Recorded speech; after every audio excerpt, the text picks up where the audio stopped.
Bonjour Myriam. Bonjour Rachid. On va s'intéresser à ce nouveau dispositif pour les consommateurs et cela à quelques jours du Ramadan.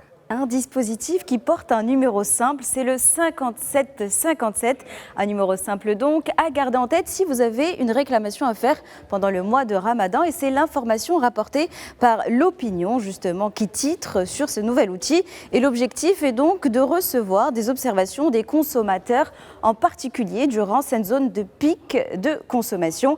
Et sachez que ce numéro est possible pour toutes les villes, donc qu'importe votre ville, vous pouvez y faire appel. Et cela de 9h à 18h pendant tout le mois de Ramadan. Les signalements que vous pouvez faire concernent des fraudes, des produits impropres, des pénuries ou toute pratique commerciale illégale. Car derrière ce numéro, il y a une volonté claire des autorités, assurer la qualité des produits dans nos marchés et permettre à chacun de vivre le Ramadan l'esprit apaisé. Mais il faut tout de même rappeler qu'avant d'arriver sur nos tables du Ftour, beaucoup de produits passent par des brigades sanitaires, en particulier ceux que l'on consomme beaucoup comme les dattes. Et le 360 décrit en détail une opération à Casablanca, dans le quartier d'El Fida, où ces brigades justement appliquent leurs méthodes. Et quand même, l'article précise une information, c'est qu'il n'y a pas non plus de quoi s'inquiéter. Les infractions restent isolées, selon toujours l'article, et les sanctions qui peuvent être appliquées, peuvent aller de la destruction immédiate sur place de ces produits-là jusqu'à l'arrêt total selon la gravité. Mais Ramadan ne se prépare pas, on l'a dit, seulement dans les marchés ou dans nos cuisines, il se prépare aussi dans les cœurs, car c'est avant tout un mois de foi. Et selon Yeb Iladi, le Maroc justement déploie une mission religieuse pour accompagner tous les Marocains à l'étranger durant ce mois sacré. Et les pays concernés, c'est la France, le Canada ou encore même l'Estonie, il y en a d'autres. C'est une opération en coordination avec les ambassades et c'est aussi l'occasion de faire la promotion d'un islam de tolérance, de coexistence et de dialogue entre les cultures. Et bien sûr, pour vivre pleinement ce mois béni, il y a les mosquées. Et le matin rapporte que Sa Majesté le roi Mohammed VI a ordonné l'ouverture en début de ce mois de Ramadan de mosquées édifiées, reconstruites ou restaurées. Elles sont au nombre de 157. Elles ont été restaurées par le ministère des Habous et des Affaires islamiques. Et au total, elles peuvent accueillir jusqu'à 16 000 fidèles. Et le souverain a également approuvé l'ouverture de la mosquée Mohammed VI à N'Djamena, capitale du Tchad. Et donc Ramadan, en somme, s'organise à plusieurs niveaux: protection du consommateur, vigilance sanitaire, accompagnement spirituel. Il rappelle surtout que c'est une foi qui permet avant tout de rapprocher les peuples. On parle également de la vie chère. Quels sont les pays, se demande la presse, les pays du continent africain où les loyers sont les plus chers ? Alors on a la réponse en regardant justement un article d'industrie.ma. Et si vous avez l'œil, vous pouvez déjà essayer de remarquer quelles sont ces villes. On a Lagos ici, on a Kinshasa et on a aussi le Cap en Afrique du Sud. Et vous allez peut-être me dire, mais y a-t-il une ville marocaine dans ce top 10 ? Et non, elle n'y figure pas. Mais je vous laisse découvrir la raison dans l'article en le lisant peut-être un petit peu plus tard. Mais concernant les villes les plus chères, dont celle dont on a parlé, les raisons sont une urbanisation accélérée, des coûts de construction très élevés comme liés à l'importation et aux énergies, et surtout la concentration des emplois et des infrastructures dans une ou deux métropoles au maximum. Alors la vraie question est simple: comment repenser l'urbanisation pour éviter des prix complètement déconnectés du pouvoir d'achat des citoyens ? Et le Gabon, conscient de cette pression, a pris une décision assez forte. Selon Echo Matin, le gouvernement a suspendu pendant 6 mois les taxes sur l'importation, sur les denrées essentielles alimentaires, mais aussi, sachez-le, les matériaux de construction, ciment, fer à béton, gravier, sable. La preuve que l'accès au logement n'est pas seulement une question de marché, c'est une priorité du quotidien. Mais au-delà du coût des matériaux, il faut penser la stratégie, on va dire, d'urbanisation dans son ensemble. Et selon Infomédiaire, il y a eu à Dakar une discussion justement qui reprend le modèle marocain qui est basé sur la décentralisation. Justement, ça a été mis en avant et l'article nous l'explique en détail parce qu'il met d'abord en avant la régionalisation avancée et le renforcement des compétences des collectivités territoriales, parce que l'objectif quelque part c'est de rapprocher l'administration des citoyens et surtout de désengorger les grandes métropoles En somme, mieux répartir le territoire pour faire justement baisser cette pression immobilière.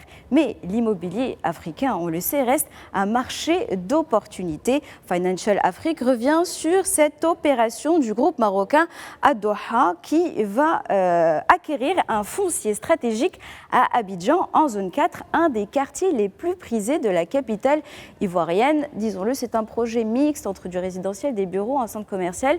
Le chiffre d'affaires prévisionnel est de 3 milliards de dirhams. En somme, l'immobilier sur le continent, c'est donc à la fois un défi social et aussi un levier économique majeur, à condition de le penser stratégiquement et surtout au service des priorités de chaque pays. La presse nous parle aussi ce matin de la santé mentale au travail. Et oui, donc chez nous, tout va bien. J'insiste, je le rappelle. Mais dans d'autres entreprises, on va le dire, la situation est un peu plus complexe. Et d'ailleurs, on a un article de The Conversation qui parle d'une dégradation alarmante de la santé mentale chez les jeunes comme chez les seniors en entreprise. Et on a d'ailleurs un chiffre parlant en France.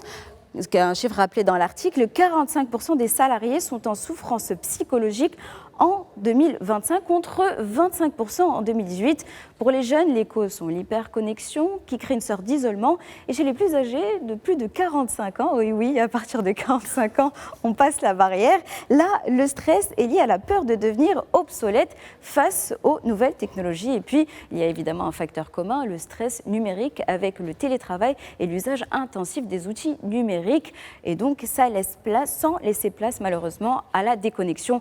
Alors, aussi qu'on pensait que la santé mentale, ce n'était qu'un problème de métier de bureau, un métier de service. Il y a aussi la même problématique dans les métiers agricoles et c'est les Échos qui placent ce débat-là dans ce métier-là.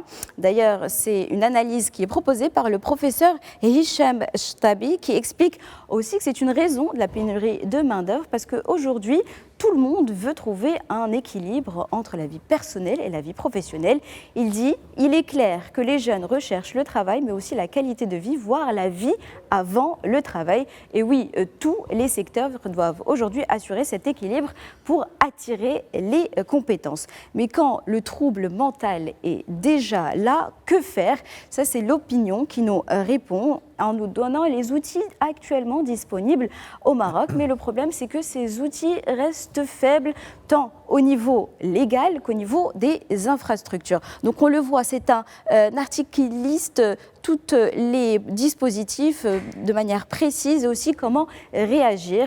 Mais rappelons l'écosystème. Aujourd'hui, uniquement, nous avons 11 hôpitaux psychiatriques dans le pays, 1508 lits et seulement 319 psychiatres dans tout le royaume. C'est des chiffres assez faibles. Et aussi, il y a uniquement une seule base législative que l'on considère aujourd'hui comme obsolète. C'est le Daïr de 1959. Il date de 60 ans et ne répond plus aux standards internationaux en termes de droits humains et de santé mentale. Résultat, policiers, médecins, autorités, souvent sans protocole ni coordination claire, ne savent pas toujours quoi faire face à cette situation d'urgence. Car au fond, on va le dire, tous ces articles posent la même question. La santé mentale, qu'elle soit au travail ou dans la vie quotidienne, n'est pas juste un sujet individuel, mais surtout un enjeu collectif.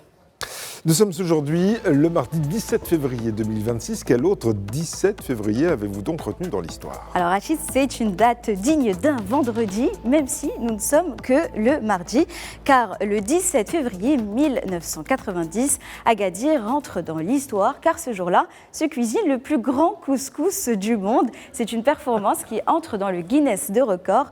Pour 4000 convives, on prépare 1,5 tonne de semoule, 200 poulets, 20 moutons et 750 kg de légumes. C'est une mer de grains roulés parfumés aux épices. Même si le record a depuis été battu, le Maroc reste le premier à avoir transformé ce plat ancestral en exploit mondial. Car le couscous ne date pas d'hier. Des couscoussiers ont été retrouvés dans des sépultures du IIIe siècle avant notre ère.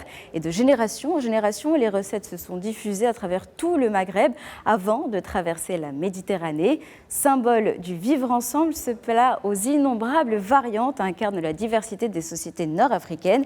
Et en 2020, cette dimension commune est reconnue officiellement. Le couscous est inscrit au patrimoine culturel immatériel de l'UNESCO à la suite d'une candidature conjointe de 4 pays du Maghreb.